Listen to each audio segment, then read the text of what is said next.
Jerry Agar for Ezra Levant. God bless the people of Boston tonight, the people of America, and innocent victims of terror everywhere.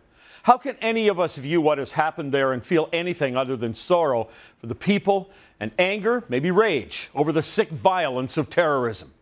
And when I say any of us, I'm trying to include Liberal leader Justin Trudeau, but it seems I cannot. Let me give you a what if. What if a woman is raped in the alley? Do we wring our hands and immediately jump to wondering what the root cause of the rapist's problems with women might be? Or do we want him apprehended and jailed?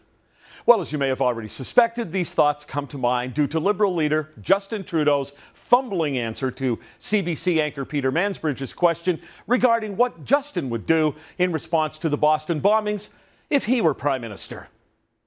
Over the coming days, we have to look at the root causes. Now, we don't know now whether it was terrorism or a single crazy or a domestic issue or a foreign issue. I mean, all those are questions.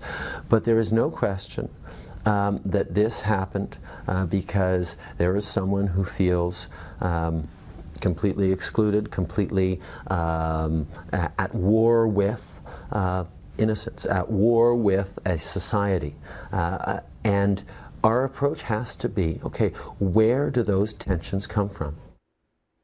So he would concern himself with the root causes of disaffected people, as if the blame comes back to society. That's not the first reaction and statement of a leader. This is. I can hear you!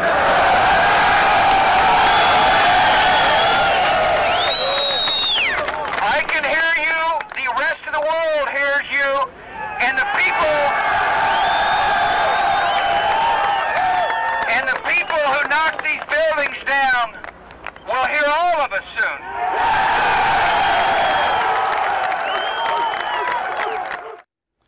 And here's President Obama's first reaction after the bombings in Boston. It will take time to follow every lead and determine what happened. But we will find out. We will find whoever harmed our citizens, and we will bring them to justice. The mark of a leader is a person who can immediately feel and communicate the pulse of the people, not the weak beat of the bleeding liberal heart. Today marks 18 years exactly since the deadliest domestic terrorist attack on U.S. soil took place, the bombing of the Federal Building in Oklahoma City. Bomber Timothy McVeigh sought revenge against the federal government for the Waco incident, which killed 76 people exactly 2 years prior to the bombing. McVeigh thought he could inspire a revolt against the federal government. What was the root cause of McVeigh's violence? Even if you believe the federal government acted outrageously at Waco, and many people do, there's no excuse for the massacre of innocents in Oklahoma City. He was a homicidal maniac. Remember when Justin had a problem with the term barbaric for describing female genital mutilation?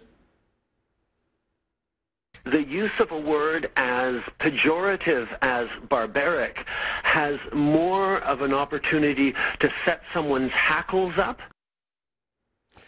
He didn't want a government document instructing new Canadians that Canada doesn't tolerate such barbarity. He didn't want to upset people whose culture demands they maim young women. He chose some sort of twisted political correctness over human decency and respect for women. Merriam-Webster.com defines barbaric as of, relating to, or characteristic of barbarians, possessing or characteristic of a cultural level more complex than primitive savagery, but less sophisticated than advanced civilization. Barbaric seems to me to fit pretty well for anyone more tuned into the real world of civilization than Justin apparently is. As for the root causes of the attacks, does that really matter? When you start the conversation by looking for ways to excuse the perp, I get nervous.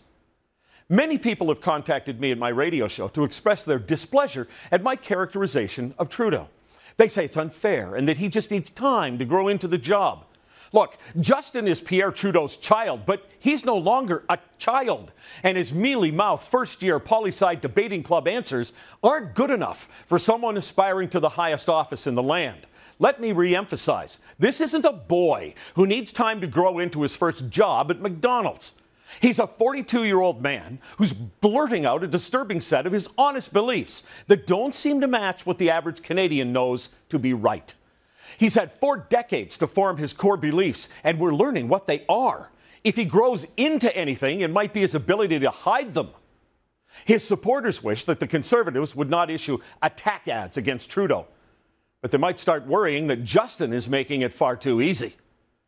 If we're going to look into root causes, perhaps we should ask those that so eagerly and wholeheartedly support someone who hasn't really been that impressive, what's causing the rabid support we're seeing from Liberal Party members? Are they caught up in a nostalgia trip? They want to see a story from their youth revisited? Maybe the root cause of his support within the Liberal Party is simply a cynical belief that Justin, with a famous name and a dash of charisma, can win. Liberals can once again gain power in Canada. Doesn't matter if he's up to the job so long as they're in office.